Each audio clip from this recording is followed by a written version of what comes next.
Class 8-এর ইতিহাস 3য় অধ্যায়। গুরুত্বপূর্ণ প্রশ্নের উত্তর তোমরা সবাই মন দিয়ে শোনো আর লেখো। সবাই লাইক অ্যান্ড সাবস্ক্রাইবটা দিয়ে দাও। উদয় দেশপালের শিক্ষা সংক্রান্ত কি কি প্রস্তাব ছিল? উদয় দেশপাল শিক্ষার বিস্তারের জন্য গুরুত্বপূর্ণ প্রস্তাব দেন। এতে মাধ্যমিক উচ্চশিক্ষার জন্য স্কুল ও কলেজ প্রতিষ্ঠার কথা বলা হয় এবং শিক্ষার মাধ্যম হিসেবে ইংরাজি ও স্থানীয় ভাষার ব্যবহারের উপর জোর দেওয়া হয়। মেঘলের শিক্ষা সংক্রান্ত প্রতিবেদনের মূল বক্তব্য কী ছিল? মেঘলের প্রতিবেদন অনুযায়ী শিক্ষার মাধ্যম হিসেবে ইংরেজি ভাষা প্রবর্তনের প্রস্তাব রাখা হয়। তিনি একটি ইংরেজি শিক্ষিত শ্রেণী তৈরি করার কথা বলেন। কেন ব্রিটিশ পার্লামেন্টে রেগুলেটিং অ্যাক্ট পাস করানো হয়েছিল? রেগুলেটিং অ্যাক্ট পাস করানো হয়েছিল ইস্ট ইন্ডিয়া কোম্পানির দুর্নীতি ও প্রশাসনিক বিশৃঙ্খলা নিয়ন্ত্রণের জন্য। উইলিয়াম বেন্টিংয়ের যে কোনো দুটি সংস্কার কার্যের উল্লেখ করো।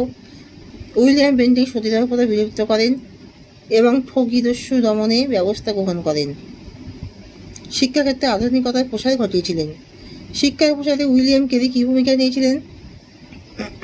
উইলিয়াম কেরি বাংলা ভাষায় বই অনুবাদ ও মুদ্রণ করেন এবং শিক্ষার প্রসারে শ্রীরামপুর মিশন প্রতিষ্ঠা করেন।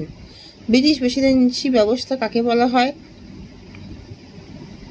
ভারতীয় উপমহাদেশে ব্রিটিশ ইস্ট ইন্ডিয়া কোম্পানি যে সমস্ত অঞ্চলে তাদের বাণিজ্যিক কাজকর্ম চালাতো তার মধ্যে মূল কয়েকটি অঞ্চলে তাদের ঘাঁটি ছিল। মূল কয়েকটি ঘাঁটির অধীনে এক বা একাধিক অঞ্চলে প্রশাসনিক বাণিজ্যিক ব্যবস্থা পরিচালনার যে ব্যবস্থা তাকে বলা হতো প্রেসিডেন্সি ব্যবস্থা। কোম্পানির শাসনের জরিপের ক্ষেত্রে জেমস রেলসের ভূমিকা কী? জেমস রেলসের পূর্বে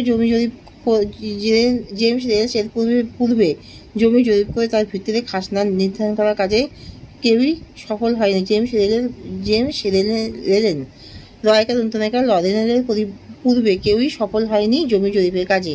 জমি জরিপ করে তার ভিত্তিতে রাজস্ব নির্ণয় প্রক্রিয়ার অঙ্গ হিসেবে 1764 খ্রিস্টাব্দে বাংলা নদীপথগুলি জরিপ করে মোট 16টি মানচিত্র তৈরি করেছিলেন জেমস রেনেল।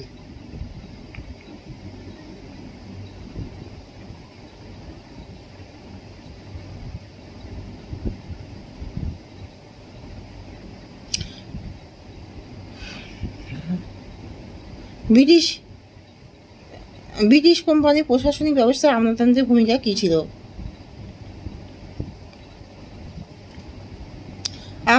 আমলাদের প্রশাসনিক ব্যবস্থা শুরু হলে সিভিল সার্ভিস পরীক্ষার সমস্ত প্রার্থীদেরই হেইলসবেরি কলেজে যোগ দিতে হতো। উক্ত কলেজে পড়ার সময় সিভিল সার্ভেন্টদের মধ্যে একটি ঐক্যবোধ তৈরি হয়। তারা নিজেদের একটি আলাদা গোষ্ঠী হিসেবে গড়ে তুলতে শুরু করে। আমলাতন্ত্র ছিল অসামরিক শাসন ব্যবস্থার ক্ষেত্রে ঔপনিবেশিক শাসককে প্রধান হাতিয়ার।